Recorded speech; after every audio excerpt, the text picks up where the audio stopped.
Pretty Little Liars, a television series that deals with disturbing and problematic topics. We provided a list of content warnings in the episode description.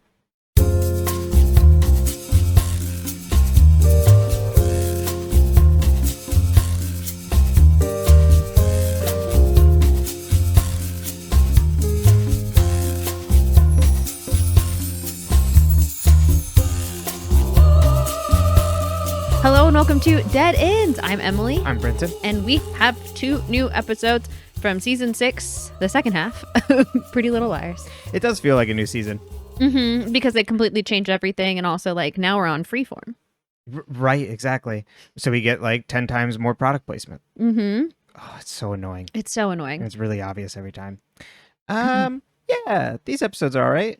I don't know if There's not a lot. Yeah. Like, it's a lot of information, I guess. Mm-hmm. And there's still... like, there's a secret tunnel into Radley, but it's not a lot.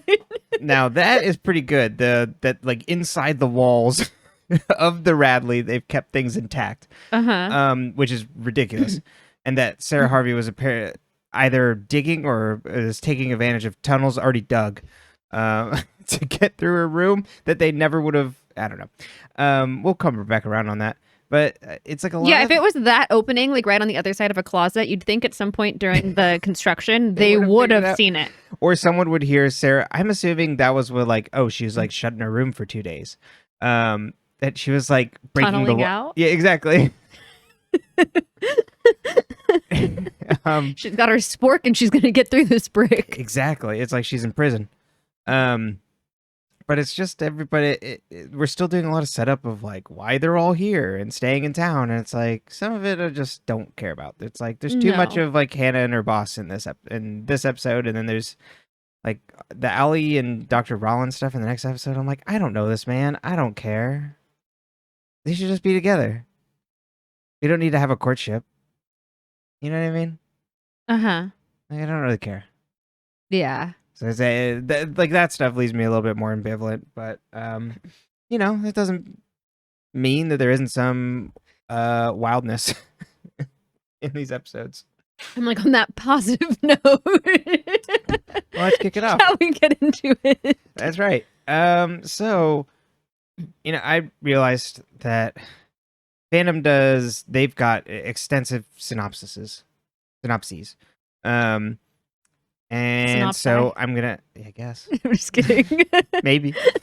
So I'm gonna try and switch over and use theirs so I can have more time to enjoy the episode and take my own notes. I don't know, but it's really fun during the episode for you to pause it every 5 minutes for you to catch up on your notes. There's so much sometimes, and there's other times it's like, oh, phew, this is just a romantic scene. I get to like ease up for a little bit. You're like, they kiss. So we're gonna go with theirs going forward, and if I mean they're just as thorough as what it looks like, so but if there's any complaints we can switch back. But season 6 episode 15 episode 135, Do Not Disturb. The episode opens with Aria entering her living room and receiving a text from Spencer asking about what Byron said. She's saying she just got there and turns the lights on. Shocked to see your father sitting in the dark. Byron jump scare. Byron tells Aria that he has something to tell her, so she sits down. He says that he knows she's been putting things together and enough to know that he's been hiding something from her.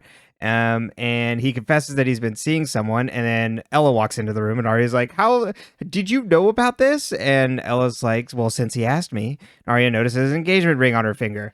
My God. Not only did her parents start dating, but they got engaged. These writers, they'll do anything to keep Ella from being happy. It really is. I put in my notes, I immediately wrote Ella in her flop period. Aria then gets a text from Hannah asking what Byron said, but ignores it and congratulates her parents. And then they pretty much tell her that they don't have to sneak around anymore. And that's why Aria saw her dad in the Radley. And he's like, you saw me? And then they also want to be able to talk to Mike, but they like haven't been able to get a hold of him. And they're like, wow, he's never in his dorm room anymore. Well, we circle back around on Mike. I guess we'll find out. Where is Mike going to school? All questions that this raises. And Aria gives her mom a hug, but looks over at her dad, who's over near the fireplace. Menacingly poking the logs in the fire.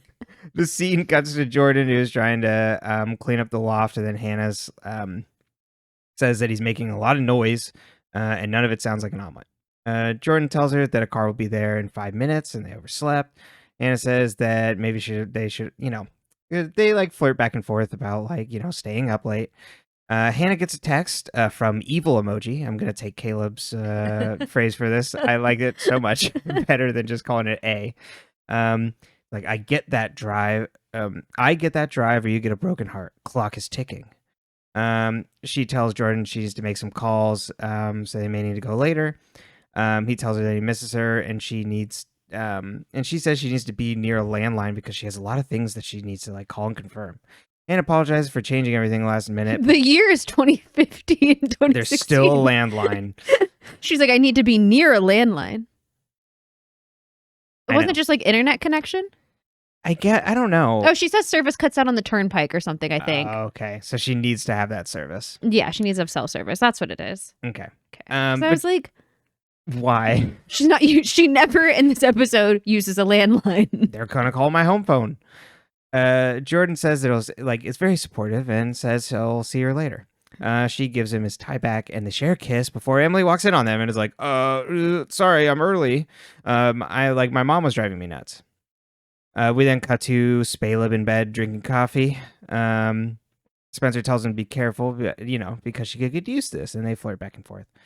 And he wanted to make sure that he wants to go to the police with the new text. Spencer says they don't know if this is an A and that this person could be anybody, and it's like anywhere and hiding in plain sight. Caleb asks if Spencer really thinks it's Sara behind. Well, this says the evil emojis, but he calls it capital E, capital E evil, capital E emojis. Spencer saying she's not sure, she can't really type that well because her hands were injured, but adds that a picture might be easier to send. I mean, that's stretching. Spencer says that she's starving and asks if they have anything, and then Caleb offers her a refill and asks what about Ezra, wonder if anything has heard about him. Spencer guesses that he left town to avoid telling them what he knows. Good Lord on this. And Caleb's like, we should go to Toby. And Spencer's like, absolutely not. We should definitely not bother him. She then has a calendar alert go off that says she then gets like rattles off a list of things she's got to do. And then she admits to being slightly just like being distracted lately, and he begins kissing her. And then they have, a nice little kissing. We then cut to Hannah asking Emily what she told Pam, causing Emily to ask Hannah if she knows that that she can never tell her mom that face to face.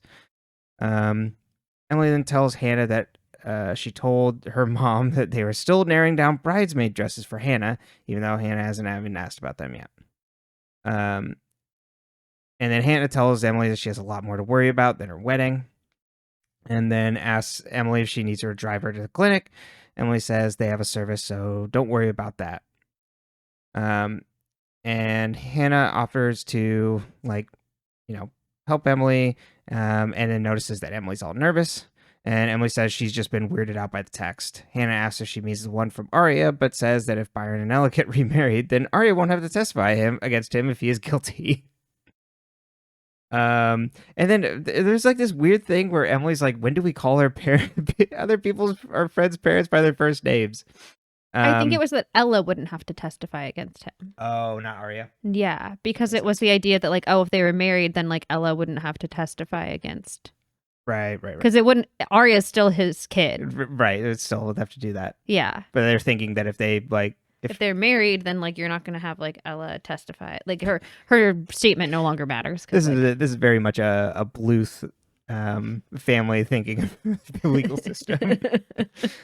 Emily gets a text from Allison and asks if Hannah got one, and it tells Hannah that Allison is back and like keeps reaching out to her alone, figuring that Emily would come and hear her out, and rambles on about how she's not going to do it and can't do that. And then Hannah asks, she freaks out. Hannah calms her down, and says it just chill, it'll be all right. And then Emily blames the hormones, and then Hannah like gets a call from her boss. Her boss is really annoying and needs gum, and then Hannah like tells her that she like needs to get gum in a drawer. We get like these extended scenes with the boss for some reason. It's to show us that like Hannah isn't like the job that she's like working on. Like she's being treated like shit. Right. And, like, yes. I mean, I think it was intentional. I understand, but it's just like it's not doing anything. Like there's too much of it, I think, by volume. Fair enough. Aria tries to call Fitz, but finds out his voicemail's full. Ella then walks in and it's just like, "Oh, are you okay with all the big news and stuff?" And Aria's like, "Well, I didn't see this coming." And Ella's like, "Oh, like you're concerned about like something else. Why don't you tell me?" And then Aria says that like, I've been thinking a lot of things, especially with sneaking around since Charlotte was killed, and mentions that she didn't see either of them at the hearing. Ella says that neither of them would have supported Charlotte being released and didn't want their opinion to affect Aria's. Aria needed to tell the truth. Aria's like, "Hey, what happened later that night?" And it's like, where was like Byron and whatnot? And they were like alone at the Radley. And then Ella asks what like Aria was doing that night, but Aria tells her to forget it and realize that this is all a good thing. Ashley walks into the kitchen where she sees Hannah. Ashley is surprised that Hannah came by, but Hannah wants to know if her mom will tell her the truth, like about something. Ashley tells her that she's running late, and Hannah asks why she stole the drive. Ashley pretends like she didn't do anything. And then Hannah keeps pressing her, but eventually Ashley says that she didn't do anything. And then once Ashley leaves, we then see Hannah like sneak back into the house with Aria, and they start ripping apart the kitchen to look for the drive. And then Aria says that Sara thinks they can't find it at all, and then Aria says that Sara thinks that they must have the drive, so they should give it to her. We then cut to Dr. Rollins showing up at Emily's room, where Emily asks if Allison sent him. He says that she hasn't returned any of her calls, and Emily says that it was intentional, and like, I don't want to see her right now. Doesn't Rollins find her at Hannah's? Yes. Yeah. Weird. What are you doing, tracking him down? Yeah, I was like, wait a minute. Dr. Rollins says that Allison wants to apologize and that she shouldn't be alone right now. He sees the brochure for the fertility clinic and is like, "Oh, I'm sorry if this is a bad time." And Emily interrupts him and demands he leaves.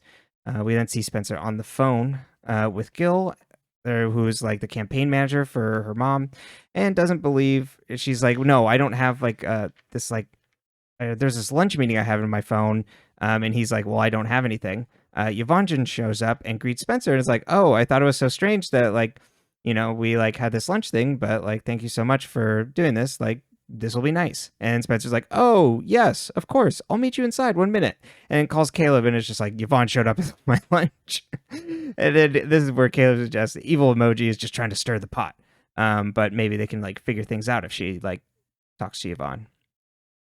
We then see Dr. Rollins and Allison walk into Rosewood High. And they talk about Emily. Allison says that she's done enough to force the girls away. She doesn't want to force them to accept her apology. Dr. Rollins asks how long it's been since her father or brother made an effort at all. And Allison admits that her friends are the closest thing she has to family right now. She also says that Dr. Rollins has been a rock and she needs to get back to normal. He grabs her hand and asks if we'll see her later. She thanks him and walks back into her classroom. We then see Sara Harvey, dressed like one of the wet bandits, staring from down the hall. Which I wrote, "Sara, this is school. Go home." We then see Spencer and Yvonne at lunch, discussing politics and things, and there's just no privacy being on the campaign trail. And Spencer's like, "How did you learn to trust people working on the campaign?" Yvonne says that you can't, because Yvonne grew up like her mom has always been running for office and a bunch of different things. And it's like, well, you just can't trust everybody with everything. And I bet that's something difficult for you, Spencer, so with everything you went through. And says there's nothing wrong with being like, self-serious and things and keeping things to the chest. She insists on paying for lunch, which Spencer says she'll get the next one, and Yvonne leaves, and then Spencer notices a phone near Yvonne's seat before taking it and leaving. We then cut to Allison, who's grading papers in her classroom, and Sara appears near the doorway. Allison asks if she can help her, and Sara said she didn't know Allison worked there, and that she was actually just looking for room 19. Allison gives her directions, and then Sara just stands there, and Sara's like, "Okay, like, I knew you work here." And I don't know why I lied, but like my physical says her physical therapist connected her to a teacher, and she had to give a talk about she wanted to give a talk about living with disability. She says that she had to be like fed when her hands were numb and bandaged, and she hated every spoonful from all the nurses' aides. Allison says she doesn't know why she needs to know this, and Sara says that she mistreated everyone who tried to help her, but they kept helping her, so now she has to do this for someone else. She apologized to Allison for her lodge and for lying to the judge about Charlotte. Says she feels terrible for saying what she did because she was trying to protect herself, and that she knows what it feels like to be close with Charlotte. And said they felt like sisters. Allison says that Charlotte used Sara to replace her, and Sara says that she was probably there for Charlotte when no one else was. Allison's like, well, that wasn't my choice. I didn't reject Charlotte, and I spent the last 5 years trying to make up for everything. Sara suggests they put their pieces of Charlotte together so they can understand her. Maybe something good can come from this, and then adds that they were all Charlotte had. Allison walks out without another word, only glancing back once, and Sara smirks after she leaves. We see Hannah in the Hastings barn with Caleb. She sends a text saying that she found the drive and wants to know where to make the drop. Caleb says, passes her a drive, and it says, this will pass for the real one. And I'm glad you came to see me about this. Spencer then walks into the room and is like, hey, I did something that's not out of character, but a bit out of practice. I stole Yvonne's phone. Caleb is like, okay, this is a good thing. We could figure out like who's sending the text. Anna sees like Caleb grab her hand and is like, oh, I gotta go talk to my boss. The scene then cuts to Emily leaving for an appointment, and she sees Allison, who tells her that she knows she doesn't want to see her right now. And I was just leaving. It's okay. Emily sees that something is wrong, so invites her into the apartment. Allison tells her that Sara came to see her and suggests that the two were closer than they thought. Sara might have actually cared about Charlotte. Emily asks why she would believe anything Sara says, but Allison asks if she could stay for a while because she needs someone to talk to. Emily says that she has somewhere to be, and Allison looks at her, and Emily is like, oh, Dr. Rollins told you about this, didn't you? And Allison's like, what are you talking about? I have no idea. Scene cuts to Aria on the phone with Hannah saying that she booked, she booked the room next to Sara's online because she didn't want Ashley asking any questions. Mm-hmm. Yeah. It just said booked online, and I was like, I need to piece this together. They see that there's a do not disturb sign she sees there's a do not disturb sign on Sara's door, and we hear the Jeopardy theme song playing from outside, which I wrote is a very relatable thing to do when you're depressed. She thinks, Aria thinks that Sara's inside and tells Hannah she'll call her later. Before walking into a hotel room, we then see Spencer back at the restaurant, where she saw Yvonne and is like, hey, tells the hostess, I found this phone outside and was wondering like if you could like put in the lost and found. Then the queen behind Spencer says, thank goodness, I've been looking for that everywhere, and it's Mona. Everybody cheers. Mona tells Spencer as they walk outside that she'll leave her out of it. She wouldn't want people to think that Spencer stole someone's phone. Spencer's like, did you set this up? Like, knowing that this would cause a fight? Mona's like, just set, like, this isn't like explosive like candidate cannon fodder, nor is it a race for senior class president. So like we don't do those kinds of things anymore, do we, Spencer? And walks away. We then see Hannah and Allie reading a text said, leaving my present in the alley off of 7th and Cook, brown trash can. She sends a text to someone saying that Sara should be there soon, and then leaves the bag in the garbage can and answers a call from her boss. As she leaves the alley, there's a black car parked nearby watching. Emily signs paperwork for the surgery and tells Allison that she doesn't have to stay there, and Allison's like, there's no way she's leaving her there alone and that she'll be right there when she wakes up. We then see Aria on the phone asking if she can like figure out how to expense the room when she hears Ashley talk to Sara outside of her room. Sarah's upset that her room was clean, but Ashley says that it's policy to have them clean. Aria looks at the people and sees Ashley offering like Sara like a brunch to like make up for it, but Sarah's pissed. Ashley walks away, and then Sara like looks through the peephole weirdly. Emily wakes up in her hospital room and there's no Allison. Emily sees Sara put something in her IV. Who's dressed as a nurse? And then Sarah's like, this won't hurt a bit because it'll all be over soon, and then holds Emily down as she screams for her to take it out. And then she wakes up as Allison walks into the room and hears Emily screaming. And Emily asks if she saw anyone walk past, and she knows that Sara was there. And Allison's like, no, there was no one in there. It's just the drugs in your system. We then see Spencer and Aria on the hotel room balcony trying to take pictures of Sarah's room. Spencer asks, oh yeah, and then we get this weird aside about a selfie stick. It was the time. It was 2015. Well, Spencer is making fun of Aria for having one, and she was like, "Oh, it was a gift at a holiday Christmas party," and that was Right. very apropos of the time because there's Exactly. nothing worse than working in the corporate space when like they started coming out with like portable chargers and selfie sticks and like brand. Like you went from getting like a branded stress ball to like here's this weird accessory for your technology that you're not going to use. Right. And making fun of selfie sticks was also like all the rage. Mm-hmm. Vapid people. Now we realize how handy. I don't know anyone with a selfie stick. I don't know. I mean, now it's like vloggers with. They have like a tripod. Yeah. That's different because you can put it down. But is it when even it's like on the stick like this? I don't know. I don't. All the I assume vloggers I it's see pretty have similar. the little ones like the one for the camera that we use for this, where it has the three little. And then legs they at hold it them. like this as they go around? I think they have like a part you can hold on to, and then a part you can stand it on, so you can put it down. Oh. I always thought think. it was just a stick Uh, when they're like out and about. I don't think so. Hmm. I don't know. I don't see a lot of vloggers in the wild. Either way. So If you're a vlogger, let us know. exactly. So then, okay. Oh, and then they talk about breaking into Sarah's room, and Aria's like, "Oh, Spencer, you could pick the lock on the balcony." And then they figure out that Spencer doesn't want to do this, but Aria's like, "We need to figure out if the golf club is in Sarah's room before she tries to frame my dad." They get Spencer over across the balcony, and then Spencer reassures that Aria can like make it across as well. Excuse me. We then see Emily and Allison speaking to a nurse who says that she like needs to talk to Emily about something that happened during the procedure. And Emily says that Allison could stay and hear it too. Apparently, during the procedure, it is so strange to me because the couple that were going to use her eggs backed out. So the nurse says that Emily has to make like a choice: either keep the eggs and have them frozen, or have them destroyed. And Emily's like, well, I want to keep this, like, so another couple can have it. And then the nurse says, well, I'll get the paperwork started. Hannah shows up to her job and offers to help her boss find something, and then finds that there's a replacement for her. And Claudia, or her boss, says like, oh, this person was on time, you weren't, and then essentially fires Hannah. And Hannah, claps back and then is like, oh, really? Like, you're trying to scare me away? Like, whatever, I'm going to like do way better than you. And then leaves. Spencer and Aria make it in Sarah's hotel room, and they're surprised like everything's just super neat and everything's put away.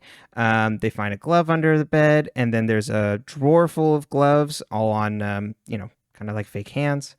And they search around for the golf club.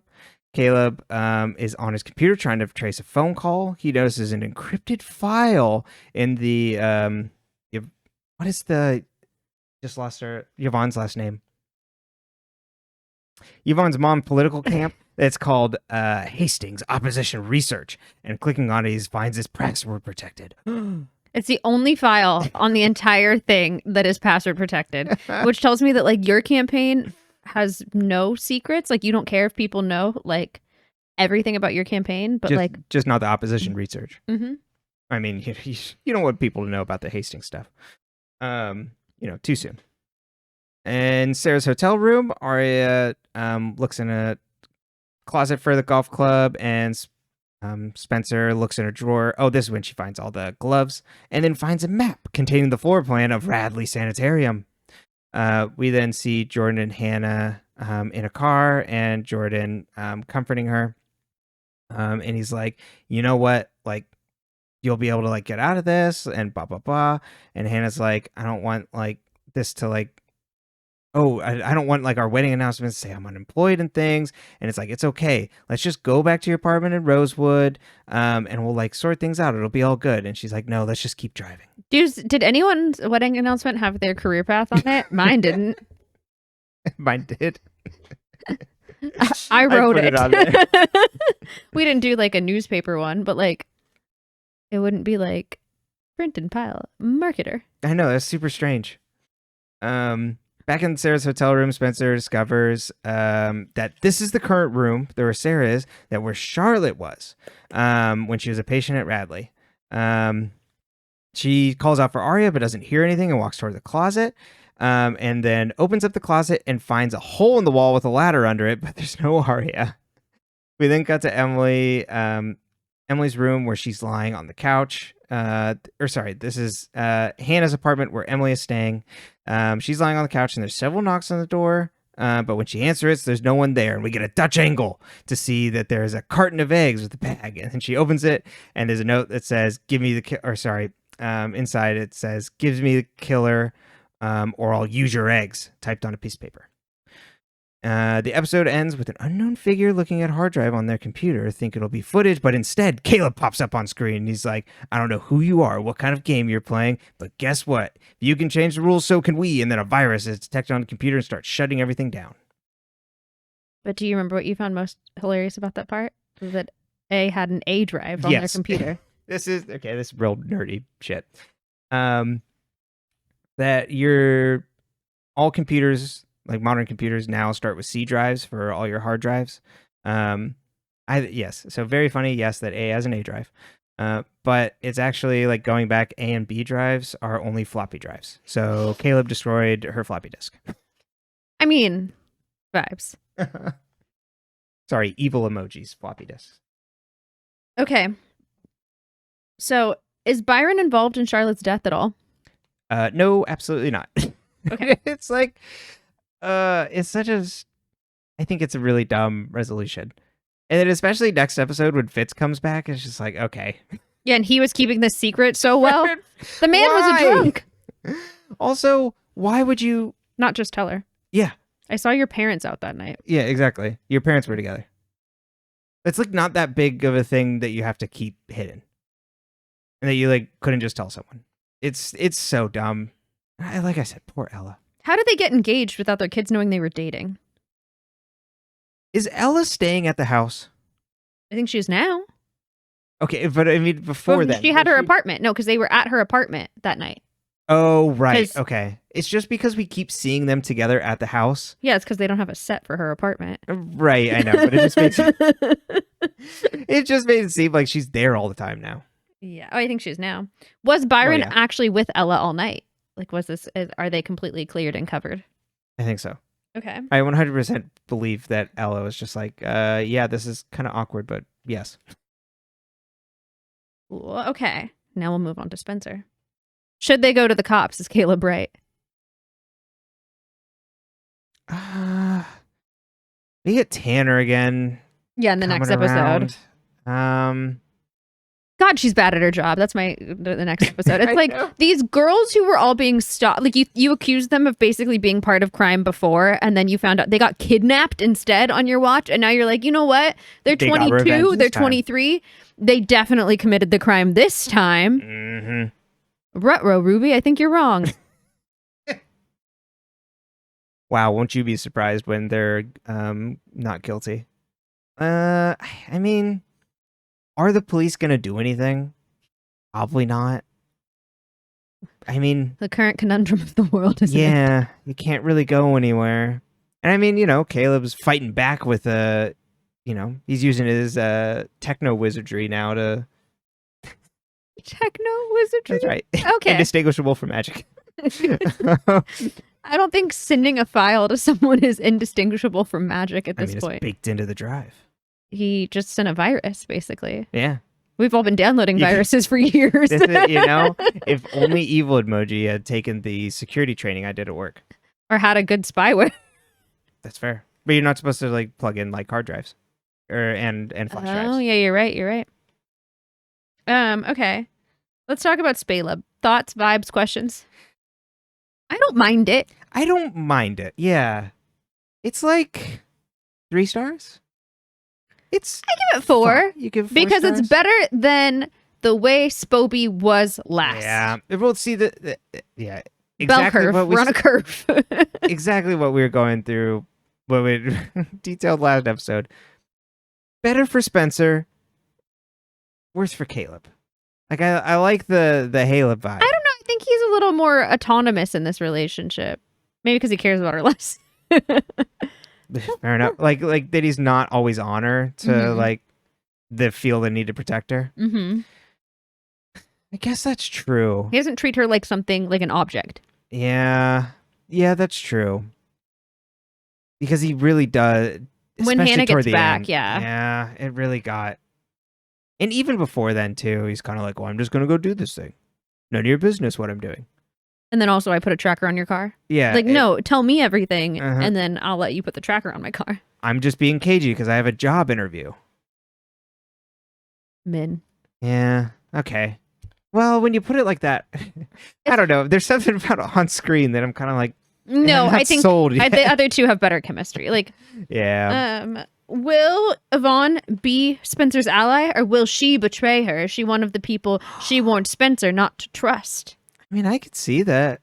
Yvonne doesn't really have much of a reason to like be buddy with Spencer. No. There's like no reason. So like I wouldn't mind, that'd be fine. I say go for it. I mean the opposition, there's probably going to be this could go in the direction of something happens with Toby, or Toby's being Toby's being annoying. So then Yvonne is like, what did you do, Spencer? Do you think Yvonne... Well, I guess we'll get onto this in the next one, because technically right now we don't know what's on that hard drive. We know like that's Hastings information, but has Yvonne read all of the Hastings information, do you think? I would say yes. Mona tells us she doesn't think so, but like, why? Why would you not? Mm-hmm. It'd just be part of the things. But I could see it from the show. It's just going to be a misunderstanding of some point. Because that's how we tend to go with Pretty Little Liars. But it wouldn't make sense why you wouldn't. Because Spencer's read everything on her. Unless like this is like something from her mom that is like trying to keep secret. But why would you do that? Mm-hmm. I don't know. It's got to be armed. Well, I think in the next episode we get Mona saying that like none of the family knows. Like, so they have plausible deniability when it comes up, when it gets leaked. Okay. But like it's on their team hard drive. Wouldn't you not document it at all? And yeah. Or you do it on someone's personal device? I guess. Yeah. I don't know how political campaigns are ran because I interned for one in college, but like you weren't encrypting. Exactly. I went door to door, leaving little things reminding people to vote, and then I manned a little booth where telling people to vote. Caleb gives a virus and corrupts their entire computer with that plugin. Like that's how that worked. Yeah, I mean, gotta not be dumb enough to just plug it in. How would you check it without plugging it in? You wouldn't. You're not supposed to. Okay. It's like rule number 1. You just don't do it. And so, evil Emoji's cocky coming into this because they haven't done that before. Well, but they've never encountered these people before, have they? No. Do you But think... it seems like they have knowledge if they knew where all the extra A stuff was and to throw out the uniforms. Do you think the A, like on the A drive, is that just to represent A? Is that to represent... I think it's supposed to represent A. Just A in general? Okay. Oh, you mean like all A's? Well, or I guess so, but also like, does it represent like, the Abbott Society or like, you know what I mean? Like, or is it like the A's name, or is it like the A's like plan, like whatever the master plan is, or like... I didn't even think that this could just be some it's like, this is Abigail's drive, not like... Yeah, I just assumed this was like the person targeting them, not like evil Emoji running a scam on someone else, and then this poor Abby plugs in this hard drive that this person had given them. Corrupts their computer. Well, it gets a weird video message. Yeah, like does A themselves, like, do they have like is that why that drive is A? Is it like a code drive or something? Yeah, I assume we were like hit wink wink, but if that comes up as something else, that it's like this completely other thing related to A, like not related to A but is, hats off, I guess. I mean, like that'd be like if I had like an E drive. Yeah, you probably would. I probably if you have multiple drives, you would probably have an E drive. But that's unrelated. But would you have a B drive? No, because it'd be a floppy disk. I loved floppy disks. Mm-hmm. They were fun. Yeah. I miss floppy disks. Short-lived. We didn't really do much with them. I used to write little newsletters and stuff on them and save them on my computer, and then I'd, give them to my dad or whatever. Nice. Yeah. That's really fun. Yeah. And at one point we had 2 different computers, and I had an old one in my room. So if I was doing something on like Word on one computer, I could take it over to the other because they both had floppy disk drives. Oh, that's good stuff. You can't scratch a floppy disk. I guess you can't scratch a thumb drive either, probably. But in terms of CDs, and yeah, yeah, it was fun. Mm-hmm. Emily being weirded out by calling people's parents by their first name made me laugh so hard. I was like, it's me as fuck. Like, because I don't call anyone. Like, there's certain adults that I met as an adult that I call by a first name. But, like, I've got an aunt this and an uncle that. And if they were aunt or uncle, basically, if they were on my mom's side and they were aunt or uncle, I knew they weren't related. Yeah. Because, like, everyone had, like, a cutesy name. Mm-hmm. And especially people's parents. It's like, no, I'm never Mr. gonna... and Mrs. Yeah, exactly. I'm never going to come up and call you by your first name. That's just wrong. Mm-hmm. I don't care if I'm an adult. Yeah, I'm not, and also like now I'm not going to change. Especially not. I'm sorry. That's an adult. That's Mrs. Whatever to you and me and everyone we know. Right, exactly. So Emily's right. It's just like, I don't care if we're all living on our own and we're 23. I do think it's funny also that it's Byron and Ella, because in the books, Aria calls her parents Byron and Ella. So like everyone calls them that except for probably Emily. Right. Emily and Allison's relationship. Dr. Rollins seeing Emily's fertility paperwork. How did he find Emily at Hannah's? That is very interesting that he tracked her down. I guess would Allison have known? I guess that'd be the only thing. Yeah, I don't know. Because it doesn't seem like Emily wasn't talked to her. Why did he show up? Do you not think it's weird that this man showed up to talk to Emily? Like, But the vibe I get after Dr. Rollins is that, like, well, I need to go and do the right thing. I'm a doctor, damn it. But he's like a white knight sort of thing. Because even in the next one, he's like gets all defensive about like things that Allison's like talking about to, like, in like the protector mode. So it's like, okay, you're trouble. Did Sara actually get in there with Emily, or was it a hallucination? Oh, hallucination. Okay, this one is actually, I know I've got a bad track record for this. You've got the worst track record. There's a couple more throughout the show that like I can remember that I'm like, this will be really fun. Because I don't. Yeah, it seems directly like a dream, because then she wakes up from it. Unless Sarah's the one that put her under. But that seems like it's like the same time of day and everything. So I think that it's just a hallucination. Still sticking to his guts, even though he's been proven wrong time and time again. Who in their right mind hired Allison to work at a high school? They must have really forgotten. 5 years she must have done something, because she lived in town. Like, I understand that Allison can like work at a high school, and that'd probably be fine, where we believe in growing up and growing out of things. She was a kid, done things, she can move on. We talked about none of their frontal lobes are developed though. We talked. This is the high school that hired Fitz. This is they have a track record for hiring youths. Yeah. It makes more sense in the book when it's a private school, because private schools can get away with a lot of things. Well, so no, I know, like, there's lots of teachers that I've seen online that have worked in high schools straight out, like, at 22 or whatever. Really? I just think it's harder in California because, like, I don't know this for sure, but, like, I don't know if the credentialing program takes longer or if it's just, I hear of it less. It's harder to get a job. Like, I don't know. I don't see it as often here. I see it, like, the teachers I see online usually live in other states. But that doesn't mean anything. I don't, like, maybe if you went straight into a 4-year college knowing you wanted to be a teacher, then you would do a lot of the work during that and then take the tests and do your student teaching and all of that. Okay. I don't know. That makes sense. But I just assumed I did not be a little like mid-20s almost. But I think you'd have to go in with the plan of becoming a teacher straight from the beginning. Right. Because then you'd essentially do that as part of your coursework, like you were saying. That makes sense. What was the question? Oh, hiring Allison. I think especially because the way this school treated the friends, that they were victims, and the school's like, but you can't attend prom, and like weird, the way they like came after, it's like, you and your friends need to go.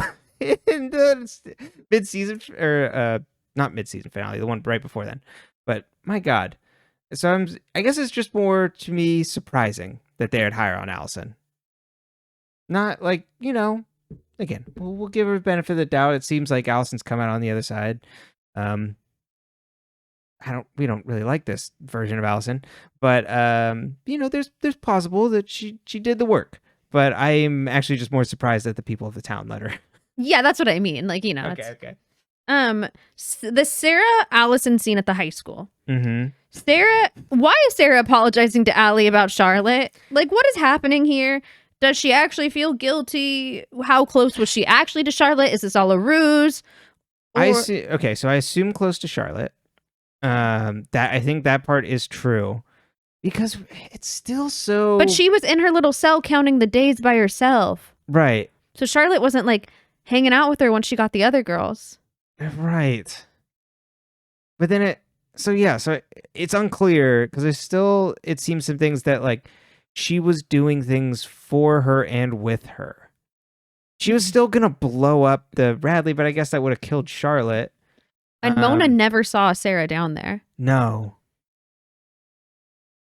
But we did see two people run. What I thought looked like two people running around in the dollhouse, like both wearing black hoodies. Oh, that's true. You did think it was two people. Yeah. And I'm not saying it wasn't. No, but yes, most of the evidence points to that Sara was also captive down there. But I mean, it could be that she wasn't close to Charlotte in that way. But this scene, that especially at the end, where it's like Sara smirking at the end, it looks like she's trying to manipulate Allison. And that's the vibe I get. Would you have gone searching into the walls of the Radley by yourself? It's the way all of these girls, and then the next episode, Emily does it. Oh, a ladder. Let me go down it and not tell Spencer. Not even like Spence. Yeah. Oh my God, I found something. Like Spencer, meanwhile, is looking at the map and being like, "Wow," and then you're like, She's like, I'm heading down. "Yes." You don't know who you're gonna find down there. Mm-mm. It's so that is really funny that Aria's like, well, I'll just go. I don't need to tell anybody. These girls have no self-preservation skills, which we know, and like I know it's been a while, but I never get over it. Yeah, it's just like, really? You're gonna do that right now? That's all I have for you for that episode. Last thing, in my notes, Jordan is very supportive. He's just a good guy. He seems very nice. I guess we'll see what happens, but like, so far, he just seems very nice and supportive, and like really helpful. But he doesn't do it for like her high school boyfriend. No. Yeah. Who's now dating her friend that she told she could date him. It's messy. They're in their early 20s for sure. But I just thought it was so surprising. I'm like, oh, okay. Jordan's just a nice guy. Interesting. Just thought there'd be something else, but yeah. Yeah. That's so it. far. Nice guy. Fair enough. You'd date him? You keep him? Yeah. Nice, and he's got money. And he's got an accent? That's right. Potentially Australian. I'm sticking to it. I need to look that up. I don't actually know. I'm horrible. Like when I hear an accent, I'm like, not Californian. Okay. Wow, I don't so even know, exotic. I don't even know if Boston? I could identify purely like a Californian. I could maybe do like a Boston or like certain parts of the South, and then like that's it. Yeah, absolutely not California accent. I would never be able to get it. I know that we supposedly do. Well, everyone has an accent because everyone thinks that the way they speak is like the neutral. So then everyone's accent inflects differently. Right. We just think ours is neutral because we speak it. Right. Exactly. I just have no idea what it would be. Yeah. But that's it. Okay. Next one. Let's do it. Okay. Season 6, episode 16, episode 136, Where Somebody Waits for Me.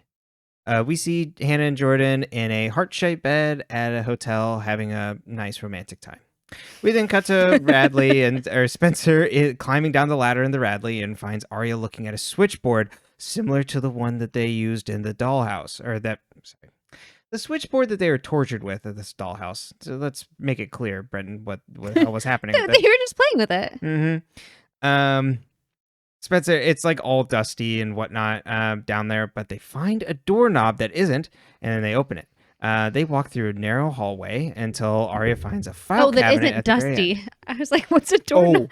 Yeah, A doorknob that isn't. I was like picturing a doorknob that like wasn't actually. I don't know. And I watched it. But Brenton's summaries from Wonderland. Exactly. I was like, ooh, fantasy. They then they talk about how this is like this wasn't on the blueprints in the Radley, and they essentially that like I think they talk about this later, but it's just like Hannah's like essentially that Ashley wouldn't have known about this somehow when they were building the Radley. I've never built a building before, but this seems like it would be awfully hard to miss. And then they arrive at the end of the hallway to a file cabinet, which also isn't dusty. And then when they move it, they find themselves outside the Radley, and they're like, aha, this is how Sara has been sneaking in and out of her hotel room with no one noticing. My favorite thing is that there's a door that no one questioned where it went to. There's an external door that you can see from the outside. Yeah, and they just end up in like, they're just like in the woods. And Spencer's like, why would someone go through all the trouble to sneak out of a hotel room? Or he's like, maybe sneaking was only part of it. And then it's like, oh, Spencer tells Aria how good she still is at it. We see Spencer. Spencer meets up with Caleb and tells him about finding the hole in the wall at Radley. There's a frog on a log on the hole in the bottom of the sea. And then it's like, oh, this must be sneaking out. And Caleb's like, well, I've been working on the data in Yvonne's cell phone. And he's like, well, I found something, but I didn't touch it. It's opposite in research on your mom. And Spencer's like, how do they have like my, and it's like, it contains her medical records. And Spencer's like, well, how do they have that? And it's like, Caleb says it looks like someone photographed it with a phone. Spencer's like, that's an invasion of privacy. And then it's like, wait, but like, if you look at it, and they essentially discover that Veronica's cancer is back. He tells her that he guesses the Phillips campaign will leak the records to make it seem as though Veronica isn't healthy enough to it looked serve. like it said the scan was clear, but like maybe that she was being checked for it again. I wasn't really sure. Like the paper itself didn't make a lot of sense to me. Well, I don't know about the paper, but we do at least get the idea very clearly that Veronica is still sick. Yes. I don't know what about the actual documents. Allison, and it keeps going by, we'll go by first name because the summaries do. Allison and Elliot. I guess we get this later in the episode because I was like, it's just Dr. Rollins for right now. Are speaking to Lieutenant Tanner. Dr. Rollins says he doesn't understand why the police are getting involved here, or the state police, sorry, because that's what Tanner's involved in. Tanner's like, there's a history here and that several jurisdictions were involved. Allison's like, well, they told her about like the night that Charlotte had like, had already told her that Charlotte had struggled the night she was killed. Tanner says that the wounds indicate that Charlotte had fought back. And then Dr. Rollins like, what were the wounds?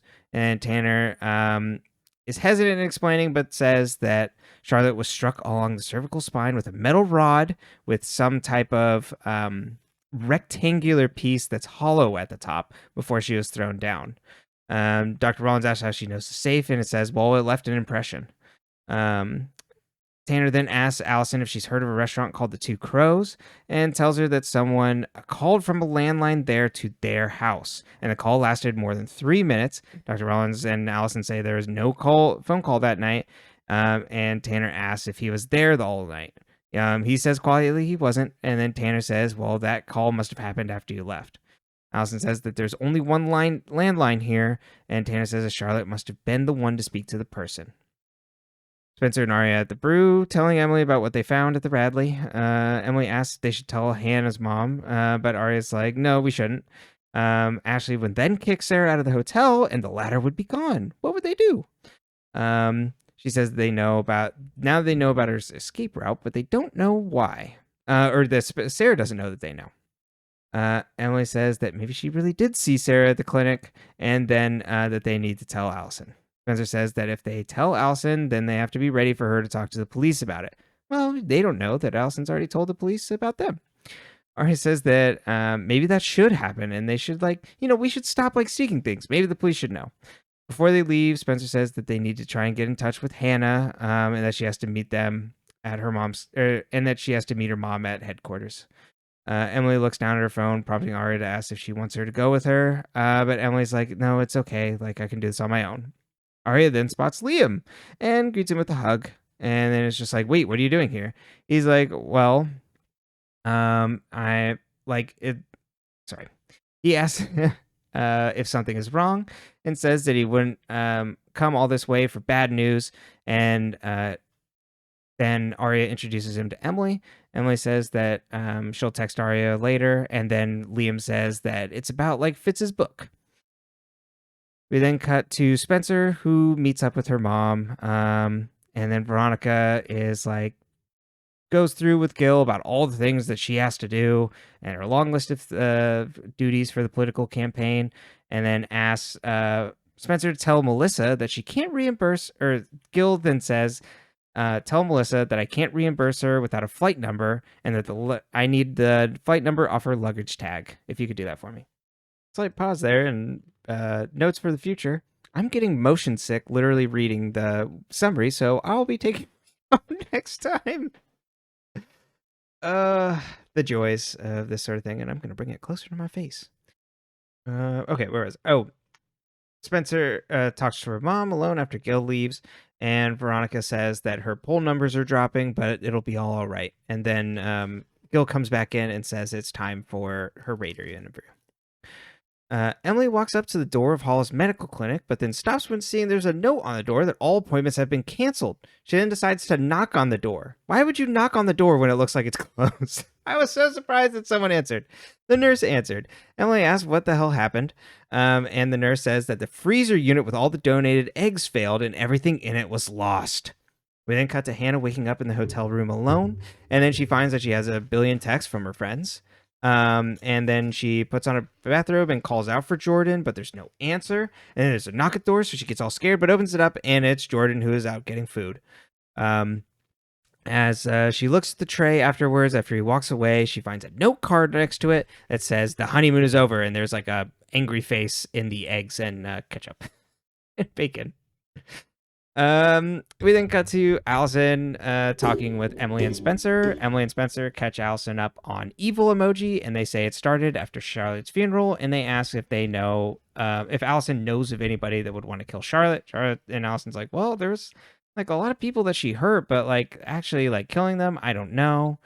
And then Spencer mentions the golf club, and Allison's like, what golf club? And Emily says that was like probably the murder weapon. Allie says that Tanner described it as a hollow piece of metal with a rectangular cut at the end, so it might not be that. So then Emily's like, oh, well, whoever this person, evil emoji was, is like playing a joke on us. And Spencer's like, well, I don't think Sara doesn't have a sense of humor left. Allison then asks if they've heard of the Two Crows. We then cut. It sounds like you're asking about a band. Have you guys heard about the Two Crows? Two Crows? They're pretty cool. I heard never mind. I was gonna make a Coachella joke, and I'm like, that's it's old news. Oh, we're old now, baby. I know you can't exactly making Coachella jokes isn't funny anymore. But the scene cuts to Aria and Liam, who are at the brew discussing Jillian, their boss. Jillian is excited and about the book, and it's like, oh, Fitz needs to send me more pages. And Aria's like, oh, well, he has already. And Liam's like, well, like, can I see them? Like, I want to be able to, like, catch up on this. And Aria agrees to show him the pages, and he tells her that their boss had notes about the tone of the pages. And she's like, oh, what kind of notes? We then see, then it cuts, and we see Jordan watching Emily and Hannah talk. Emily says that she was actually looking forward to, like, having, like, being able to, like, help another family. And Hannah's like, I'm so sorry that this happened to you. Hannah tells Emily that she should stay with her because there's just so much going on, and Emily takes up the offer. Is this when you looked up how much you get for egg donation? What was it, like $10,000? You get $10,000 for a first donation, and if you come back, it's like it's like literally in my notes if I navigate over. Is that like to a bank or is that private?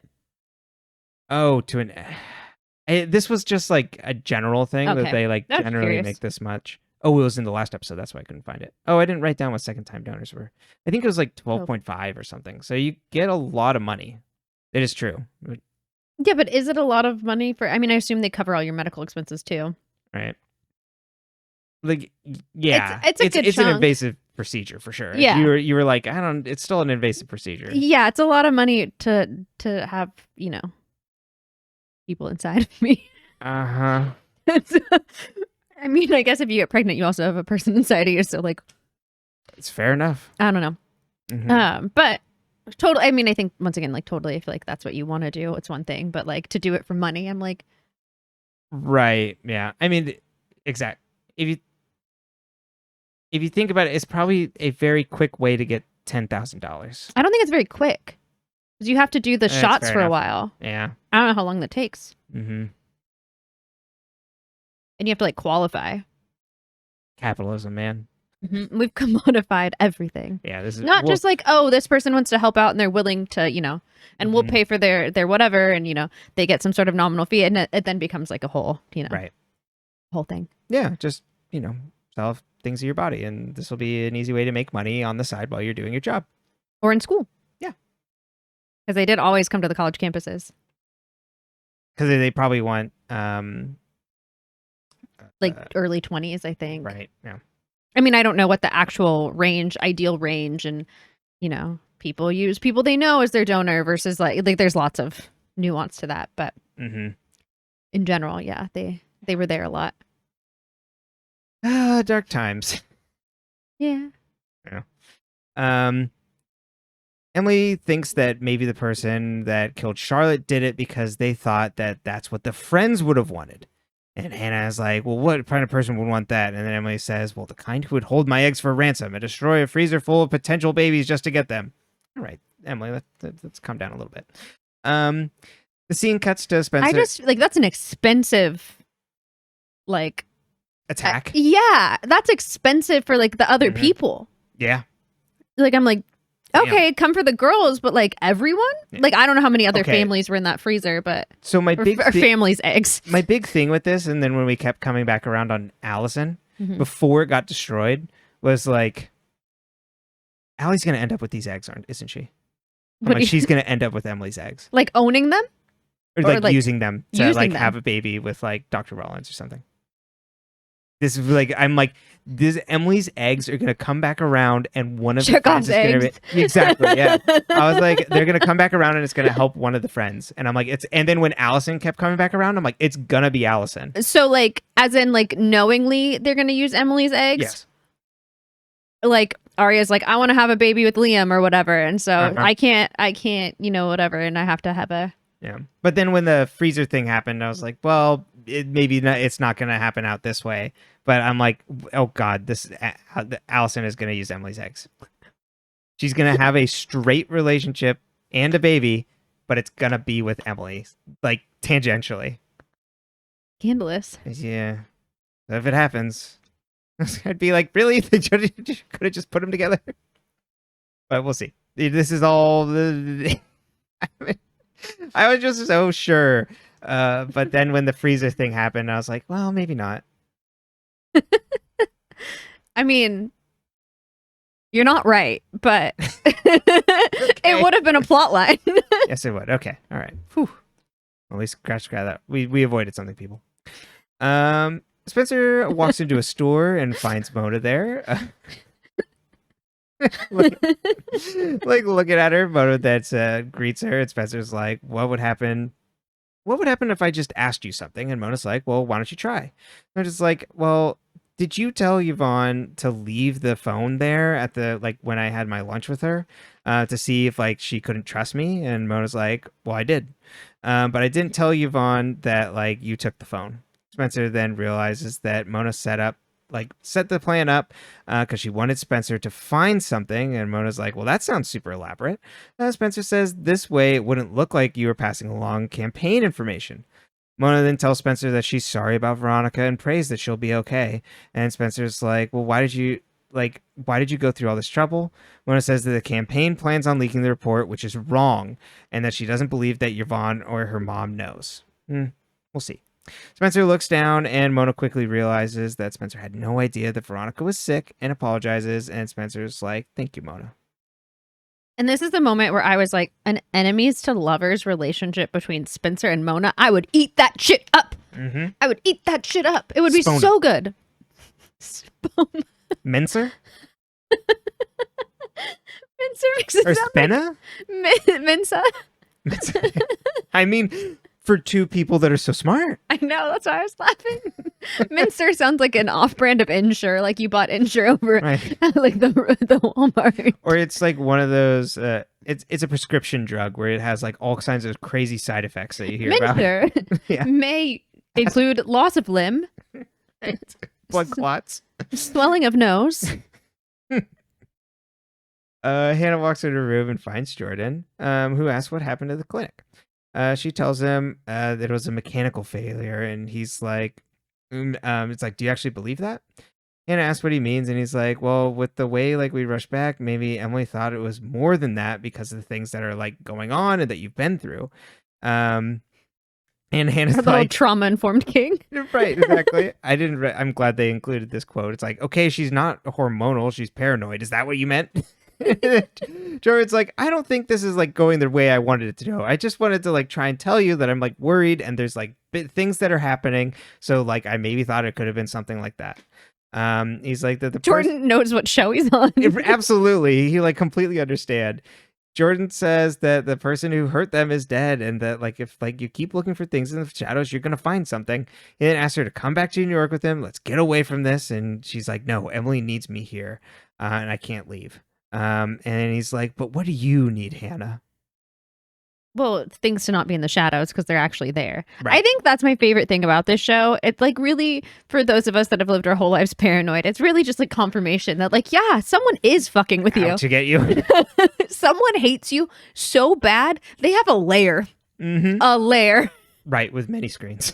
With many screens. Watch out if your man is more Your than one friend's screen. older boyfriend that's kind of weird, he's a stalker. Check on him. What does he got on that hard drive? Does he have an A drive?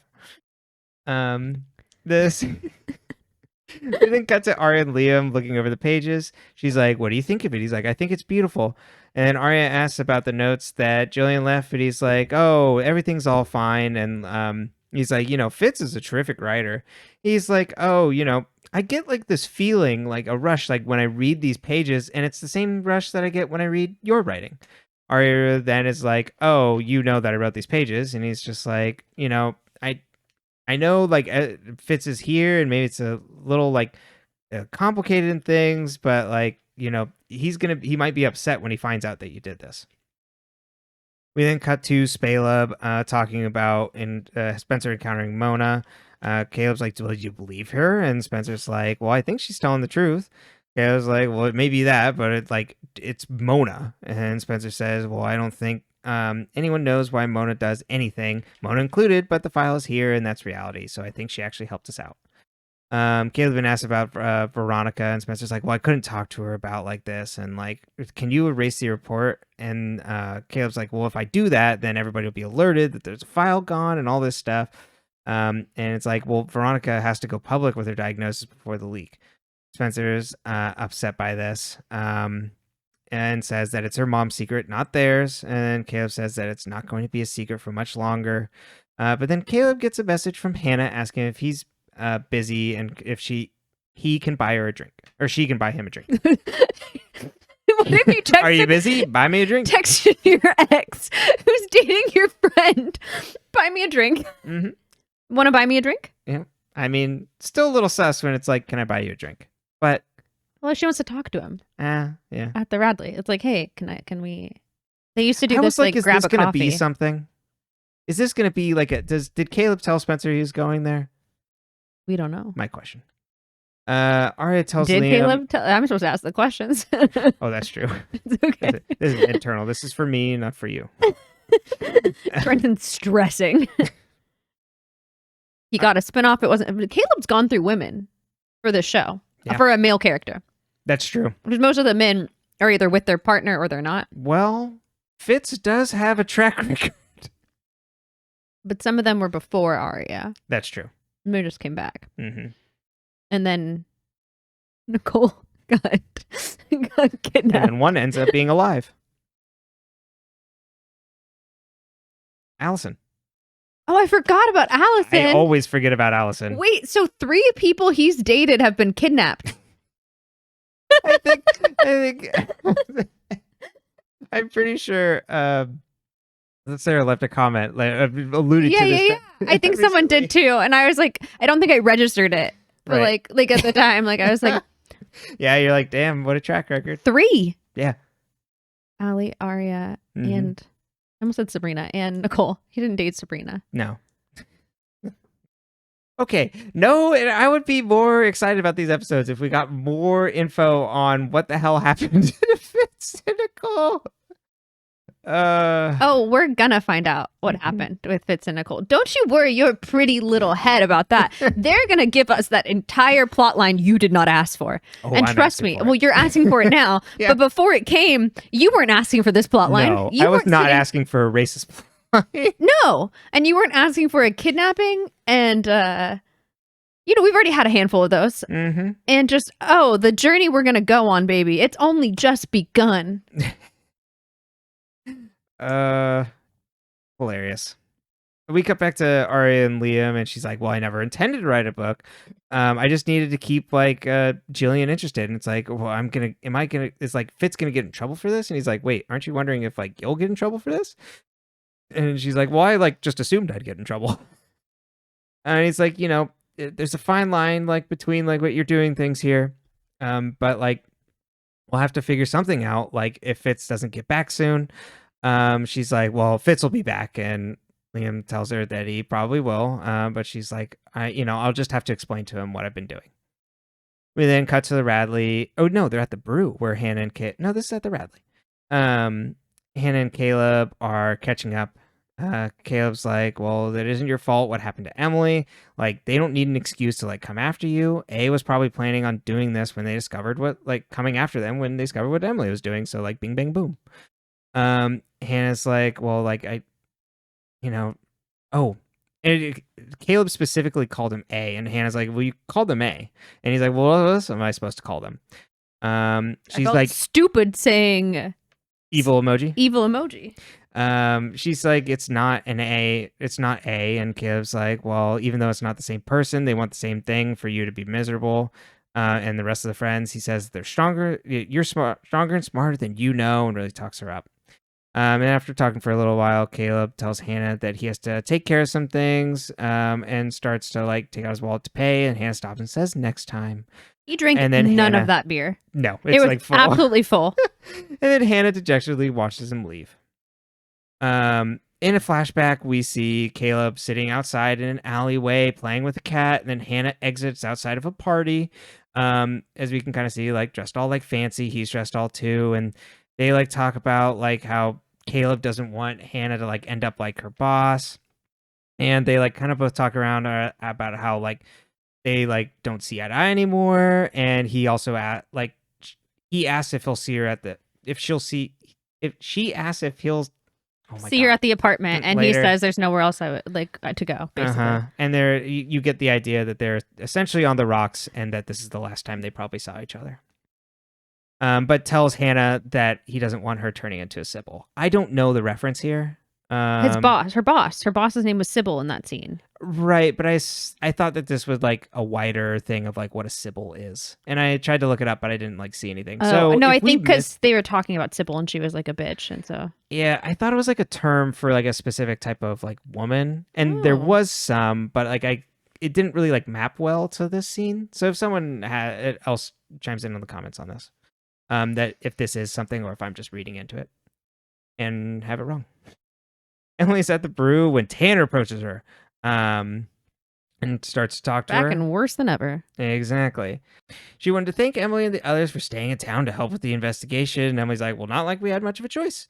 And Tanner's like, well, I know you have your own lives, and staying in Rosewood can be such a sacrifice. Emily looks at Tanner, or sorry.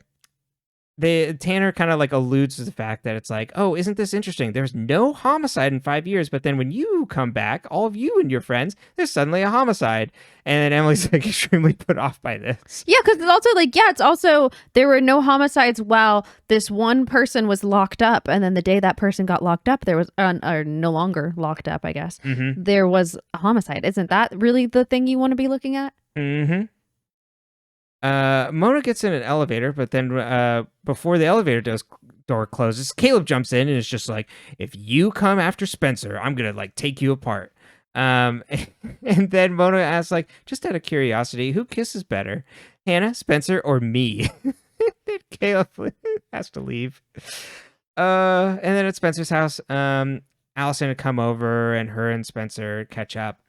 And then they talk about how like Kenneth wants nothing to do with like Allison or Charlotte, and that Jason is like no longer like agree with her either. And then so Allison was like kind of left all alone, and then until Dr. Rollins started taking care of like Charlotte, and Spencer's like, oh, that's like when you fell in love with them, even though it was like, that's a little like bordering like good things to make inappropriate because like it was Charlotte's doctor. But these girlies love a relationship that they're not supposed to be in. These girlies said forbidden romance. Who? Me. That's right. Me, always. And Allison kind of cops to that of like, yeah, I watched Aria date our teacher after I dated our teacher, and I thought, well, I guess he was never technically Allison's teacher. Nope. No, he was not. And Allison's like, I don't want to keep my secret, my relationship with Dr. Rollins a secret anymore. And Spencer like kind of reassures her on this, and they both grow fonder. Spencer goes back to her room and finds Veronica sleeping on the couch. Veronica's phone ring, waking her up, and with the poll numbers. And then after she hangs up, she's like, oh well, they haven't really changed in a week. And Spencer like promises to hunt down all those people and get them to a polling station to vote for her. Veronica tells her not to worry about these things, and Veronica then says she wished she had run 20 years ago and wasted all these time suing people and getting and being a lawyer essentially. Spencer's like, well, I'm glad you're doing it now, and Veronica's like, well, like, and it's like, and you're going to win. And then Veronica reminds Spencer to go look at Melissa's flight number off of her luggage tag. Chekhov's tag. We then cut to Allison telling Dr. Rollins that she should have told him she was going to go talk to Spencer, was afraid he would try and stop her. He says that things are moving quickly. There's an they essentially they talk about their relationship, and Allison says they want to like take things public. And he asks what she wants essentially, and they agree that they like want to go out and be public together. Aria and Hannah are back at the Radley, walking down the narrow hallway. They hear a noise come from behind the door and wonder if it's Sara. Hannah opens the door and the two storm in and try to fight off the intruder, but see that it's Emily down there instead. Back in the Radley lobby, Emily tells Aria that she wanted to see if there was a freezer in there with their eggs, but there's nothing. Aria asks why she didn't say anything. They would have gone with her, but Emily says that she wanted to go alone just in case she found them. Hannah then walks back over and says no one has seen Sara since she left the hotel the night before. Interesting. Emily says she just has her face. Her eggs are gone, and Hannah tells her that she still has the money so she can finish school like she planned. They then cut back to Spencer sitting next to a fireplace, and Caleb comes over and greets her. He tells her that maybe the other side of the campaign won't use it, and they'll just take the high road. And Spencer doesn't really think this will happen. And, they get romantic together. They drink wine. Mm-hmm. Aria types away on her computer at the brew when suddenly the door opens and Fitz appears. Aria quickly closes her laptop, and we see that she apologizes to him. And he says he's apologizes to him. And he's like, well, I should be honored that you thought I would kill someone for you. Aria says, I was afraid because all this was starting up again, that you might have done something. And Fitz is like, well, that night Charlotte killed, I wanted to tell you where I went, but like I was asked by your mom and dad to not to. Okay, like, and? I saw them in town together, and they didn't want you to know that they were getting back together. So they asked me not to say anything. He's like, it seemed innocent, so I went to House of Pies afterwards and talked to a trucker and for 3 hours and went home. she asked why he didn't tell her, and he's like, well, I was angry that you came in and like pointed the finger at me and whatnot, so I got in my car and drove away and didn't want to tell you, but after I left town, I started thinking about all the lies I told you, and so like it kind of makes sense why you'd be upset. And then he's like, well, while I was up there, I wrote the next 3 chapters of my book. Here you go. We then cut back to Spencer and Caleb. They're in the kitchen. Caleb says they should go to bed, and Spencer agrees. But before doing that, pulls the handle on Melissa's luggage and is shocked to see that it comes right off the luggage. And she's like, what's wrong? And they realize that one of the parts on the handle is missing, which would be a hollow tube with the rectangular end. And then we end... Or square end? I don't remember. Yeah, either way. The episode ends with an unseen person wearing a beige jacket and blue gloves cleaning up an electric switchboard in the Radley secret basement. So I guess a rectangle is a square, but a square is not... A square is a rectangle, but a rectangle is not a square. That's what it is. Geometry. Whew. Anyway, do you think Allie knows what happened to Charlotte actually? Do you think she was involved at all, or do you think... No, absolutely not. I think Allison's completely on the outside on this, because Allison really did care about Charlotte at the end there. Fair. Why does Radley just casually have a torture section that they just walled off? Oh, I mean, they're just doing fun experiments, because if it's a scary place like a mental hospital or, asylum, then yeah, we got to have secret things where they are torturing prisoners. Yeah, of course. Isn't that great? Uh-huh. Because it's essentially I assume where this is going is that Charlotte was probably being tortured. Yeah. And then, she used the tools against everybody else. Who called Charlotte from the Two Crows? Because I could see that being Sara, but also Sarah's the person that would potentially be the person that pushed her off the belt. No, maybe Sara is working with someone to then call from the Two Crows. I don't know who that, who the person that actually killed Charlotte. It's a little suspect at the moment. But I could see that being Sara working with someone. How did A to get her to lure her out? Mm-hmm. How did A find Hannah at the hotel, the romantic hotel? I mean, A's got tabs on them all. Maybe they have chips again. Or maybe because they actually have iPhones now that it's easy enough to just track them. It's on Find Friends. They have A on Find Friends? That's right. Damn it all. It should have taken them off. Jordan's doing his best. And he kind of gets what show he's on, but he also kind of doesn't. He's like, oh, I understand why you might be paranoid, but doesn't quite get that there's legitimate things happening. Mm-hmm. What do you think it's like to not have anxiety like Jordan?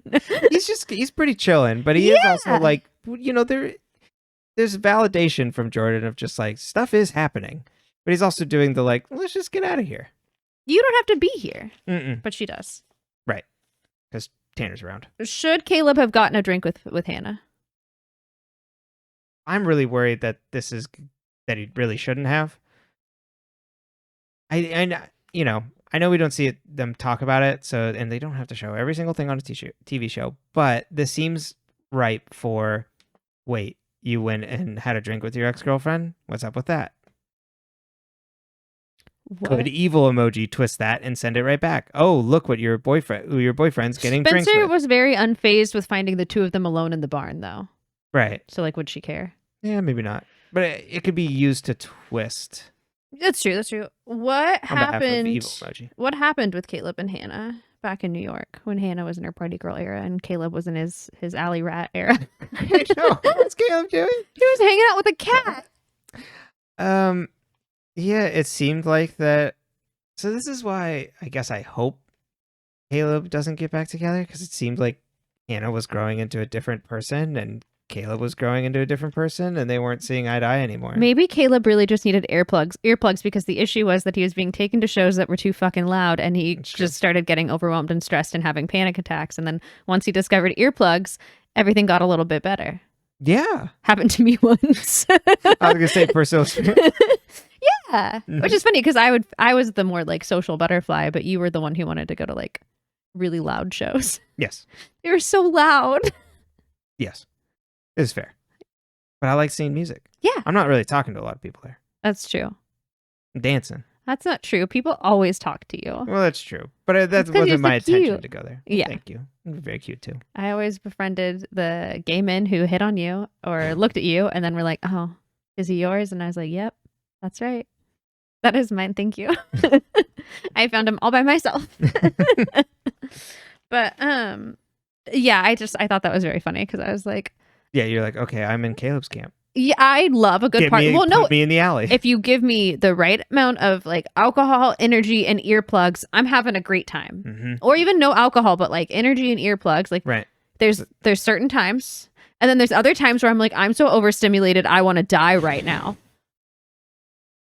I would climb out a window if it would get me out of here faster. Fair enough. I just want to go home. Mm-hmm.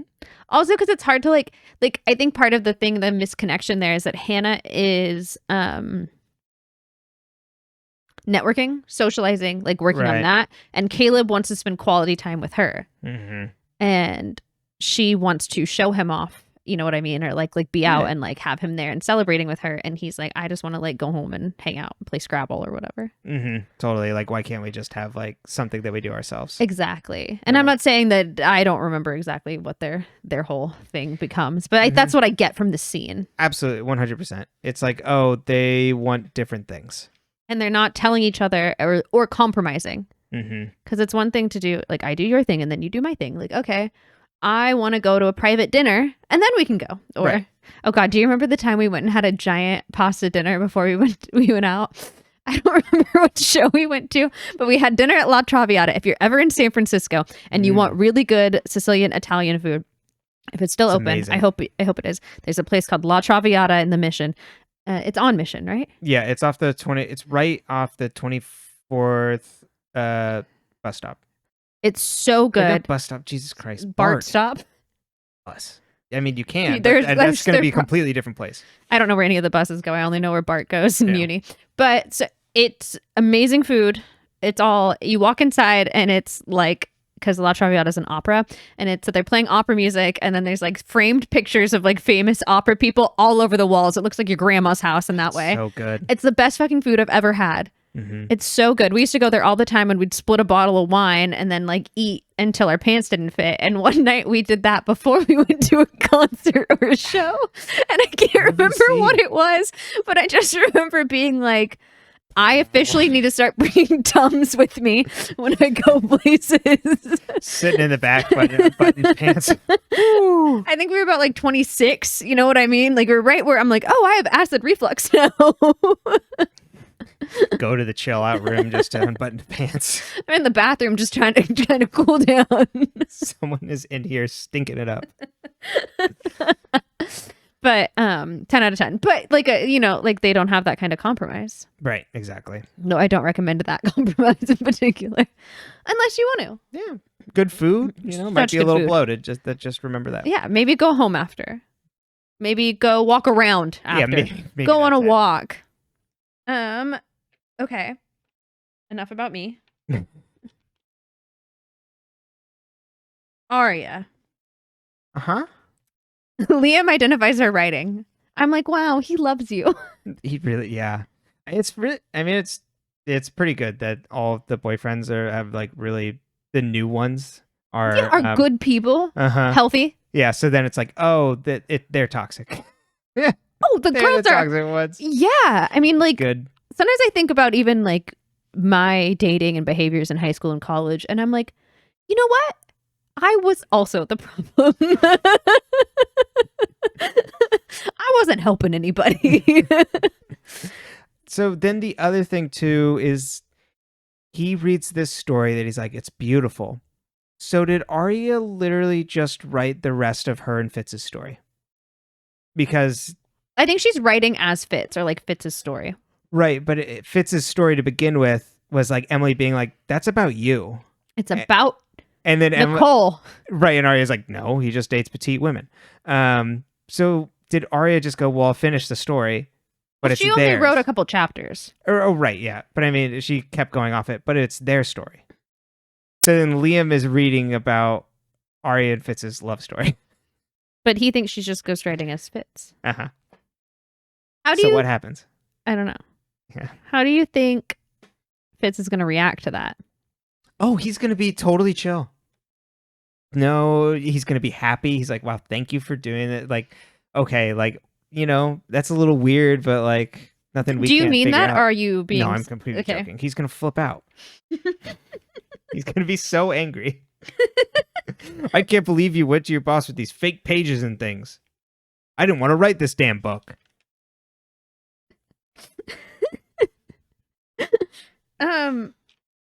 Will Veronica get the news out before it's leaked? No. It's definitely going to happen that it's going to come out. Will Veronica win the election? Damn right. I think Veronica is actually going to win the election. Something will come back around on, oh no, I just lost their name again. It was in the summary as I read it. Yvonne's mom. Mm-hmm.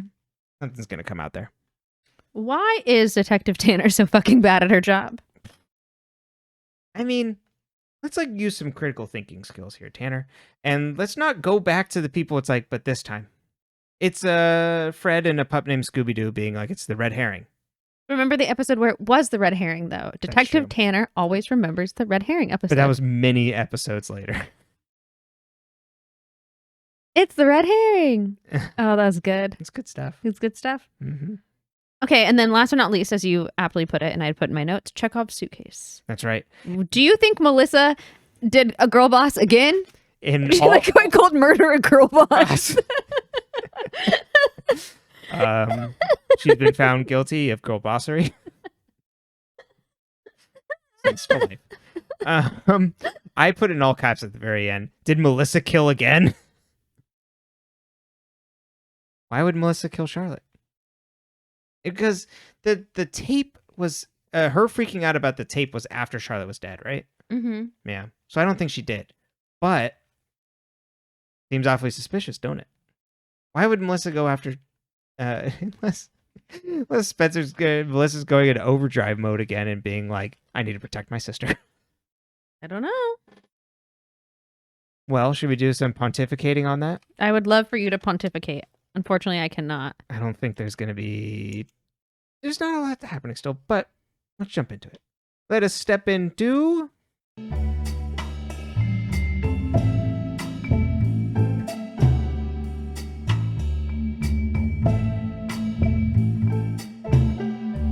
Theory Corner. Welcome to Theory Corner, everybody. There's still not too much that we can really grasp onto here. Full stop. Sara seems incredibly guilty right now. Let's think about this. She's staying in Charlotte's room for a specific purpose.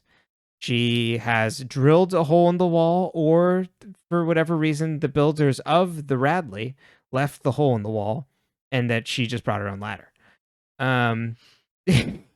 Then we also see the... Do you think the ladder was already there? Do you think Charlotte was using the ladder? I guess, but then how did they never find it when they built this whole room? Because they opened up the closet and there's a hole in the wall and there's a ladder. Yeah, but when it had been Charlotte's room, do you think she hid the hole? Okay, wait. Was it Charlotte's room when she stayed at Radley, though? That's what I thought. Is that not what we're... Yeah. Right. So then how would the people, when they built the Radley and were building a closet, not find a hole with a ladder? Maybe she covered it. What I was saying is that she'd already filled it. But do you think at some point Charlotte was using that route? And that's how Sara knows about it. Yeah, I think that's how Charlotte got in and out. Okay. Yeah, that's what I was trying to ask. Oh, I see. Because for a second I was like, wait, are you saying that was Charlotte's room when she stayed at the Radley? I'm like, she stayed at the Radley? No. No, she just went home to Allison's. And the Radley? You have to hear yourself in the headphones. You hear how you sound. You're like, really? Okay, wait. Sara, blah, blah, blah. And then we also see that someone is cleaning up the switchboards. Mm-hmm. Polishing them. Yeah. Yeah, I'm just making them look nice. So it seems like Sara is incredibly guilty. Okay. but again, it seems early to really point at Sara, and obviously she doesn't have like full use of her hands. So Allegedly. Allegedly, that's true. God. Walk that back. She just faking the entire time. Well, it's like, is Jenna blind? Is Right. Jenna not blind? Is Jenna Mhm. blind? I'm ready Hopefully to hang Hannah a hits sign, her. bitch can see. Where was I? Oh, but I would put my money more on Sara being the one that called from the two crows and was working with someone that was in Rosewood. Okay. To that came after Charlotte instead.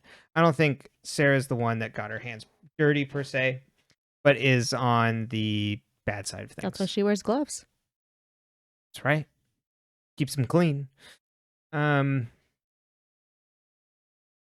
it's kind of hard. We don't really know. I think Emily does give us the biggest clue of why Evil Emoji's not doing this. Is like, oh, well, I mean, you all wanted this, don't you? She's out of your lives. So it's kind of like and it's like tormenting them that way of like this twisted sense of like almost like allegiance.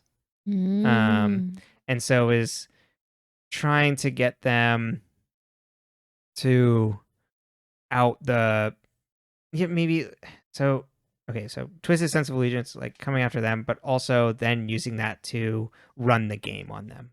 So they are like, okay, look at us, like helping you out, but also like now I'm in control of all of you. In that sense, if that makes sense. Did I explain that okay? I think so. But other than that, I don't really. I think Mona's on the up and up, just working with the campaign, and I think all of that. So I don't think she's like doing anything with Charlotte. I mean, even though the fact that when she was the first A, the whole time she knew Allie was actually alive and still pretended to be like an Allie A. Yeah. And really girl boss. That's right. Well, she didn't girl boss anybody. Well, she thought she did. That's right. But Melissa, Melissa. I mean, maybe Melissa killed again. But I like mean, that idea. I guess Melissa's just like Mona really did take her down at the Bethany situation. So yeah, which isn't good either. It's not good. No bueno. It sounds like you're talking to a toddler. Like, that's not nice. No. But I do like the idea that Melissa killed again. It's like, I gotta protect my sister. It's a vibe. Yeah, until we get more. Now where I'm gonna leave it for now. Okay. So I'll let you. Yeah. I'll be very interested because I know what the final A reveal is, and It's almost more confusing knowing that at this point, though. Yeah, so I'm like, how is this gonna turn around in the final episode? It'll be interesting. But we'll see you all next time. Goodbye.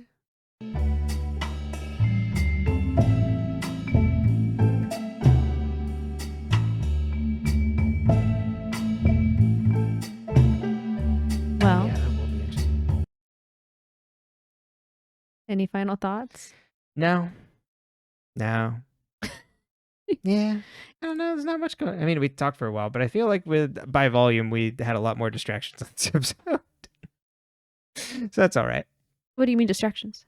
We had just tangents. Oh, I feel like the other weeks we've been a little More tangential and chaotic. Fair enough. It could just be the upset tummy from the sickness. Yeah, I think you made yourself. What's the saddest thing that you can't like? Oh, I was looking at the wrong tab and it gave me motion sickness.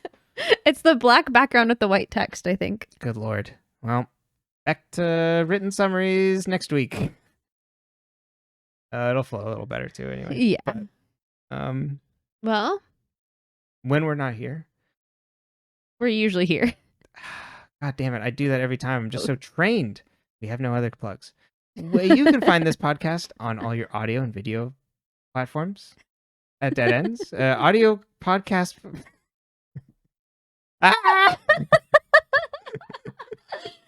You can find this on all your audio podcast platforms at Dead Ends. You can also find us on YouTube at Dead_Ends. If you're okay with this is extremely unpolished send off, leave us 5 stars. And if you're not, don't do a review. We don't want to know. Yeah, maybe someone will find this funny. So you can send that to them. And you can also, just send it to them. subscribe. Help us out. You can also send us emails to deadendspcast@gmail.com or leave a comment on YouTube. We get really nice comments on YouTube. It makes us very happy. Sometimes we get little cries. Yes, we do. We get little happy little cries. It's very nice talking to people on there. So yeah, and they're also nice. Yeah, whatever. And, if you don't feel like leaving something on YouTube, send an email. That's fine. deadendspcast@gmail.com in the episode description. Okay, I'm going to end the episode now. We're still here, and we're going to find out everything. Okay, love you. Bye.